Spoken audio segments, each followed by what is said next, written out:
नमस्कार, मी उर्वी सावंत पंगत तुमच्यामध्ये तुमच्या सगळ्यांचं खूप खूप स्वागत करत आहे। आज मी तुमच्याबरोबर मलईयुक्त श्रीखंड आणि एक वेगळ्या प्रकारच्या पुऱ्या ज्या मी माझ्या पद्धतीने करते या पदार्थाची रेसिपी मी तुमच्याबरोबर आज शेअर केली आहे।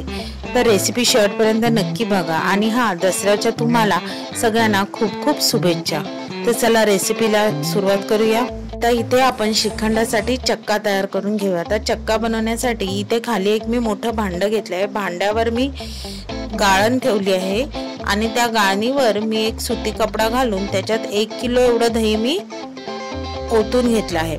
आता काय करायचं, तो कपडा चारी बाजूने बंद करून त्यातलं पाणी आपल्याला एक्सेस हातानेच थोडं प्रेस करायचं आहे, जेणेकरून जे एक्सेस पाणी आहे ते निघून जाईल। आता त्या कपड्याची आपण व्यवस्थित गाठ बांधून म्हणजे अशी पोटली करून त्या गाळणीवर आपण निथळत ठेवायची आहे। आता हे निथळत मी इथे काय केलेलं आहे, रात्रभर हे दही आपल्याला निथळत ठेवायचं आहे। फक्त एवढं एक लक्षात ठेवायचं की रात्रभर दही निथळताना आपण ते दही फ्रीज मध्ये ठेवायचं, म्हणजे जेणेकरून ते आंबट होणार नाही।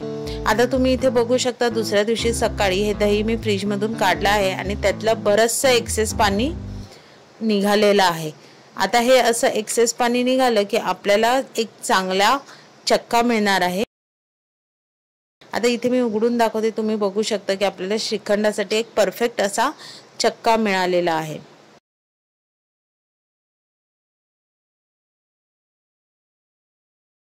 एका थोड्या मोठ्या टोपातच घ्यायचा, म्हणजे आपण साखर घालून त्याला व्यवस्थित फेटू शकतो।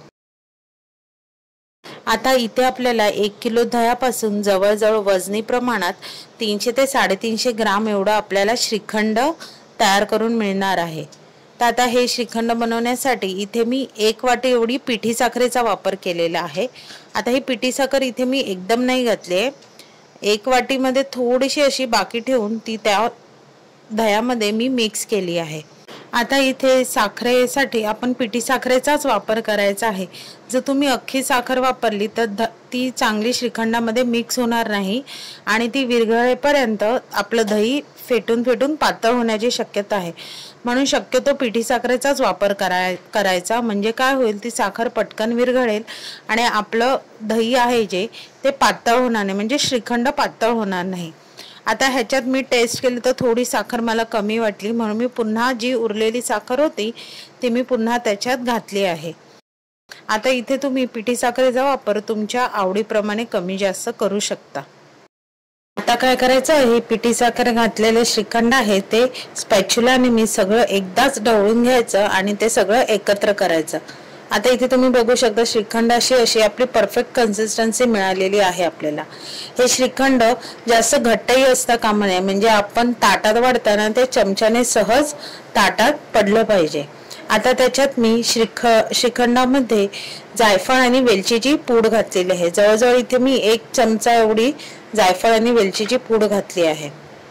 हे श्रीखंड तुम्हाला आवडत असेल तर हे असंच वेलची आणि जायफळची पूड घालूनही तुम्ही वाढवू शकता, किंवा त्याच्यात आवडीनुसार तुम्हाला जर ड्रायफ्रुट्स घालायचे असेल तर ड्रायफ्रुट्स घालू शकता, केसर घालू शकता। हे बघा, आता मी हे श्रीखंड एका भांड्यात काढून घेते आहे।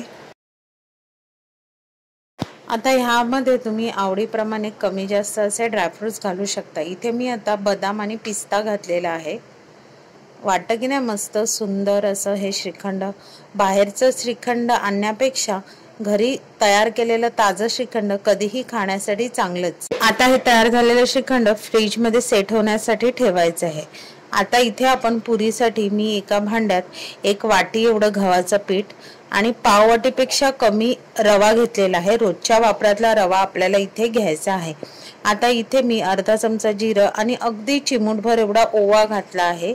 चवीनुसार मीठ आणि 1 चमचा एवढं तेलाचं मोहन घातलेलं आहे। थंड तेलाचा इथे वापर करायचा आहे आणि अर्धा चमच्यापेक्षा कमी एवढी साखर घातली आहे।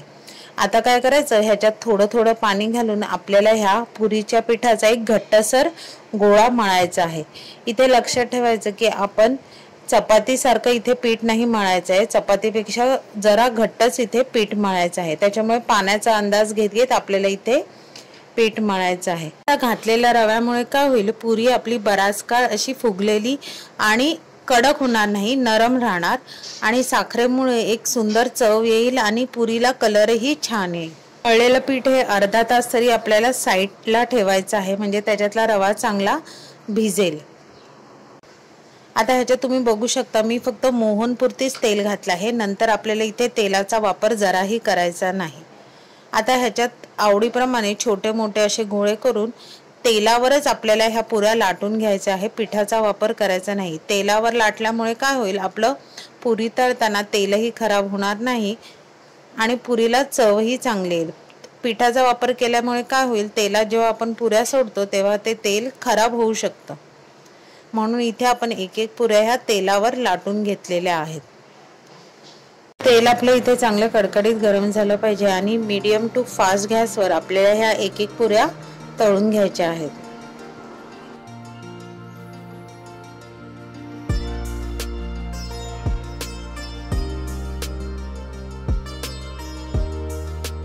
अशा ह्या वेगळ्या प्रकारच्या पुऱ्या म्हणजे जिरा आणि ओवा घातलेल्या ज्या पुऱ्या असतात ना, त्या श्रीखंडाबरोबर खायला खूपच भारी लागतात।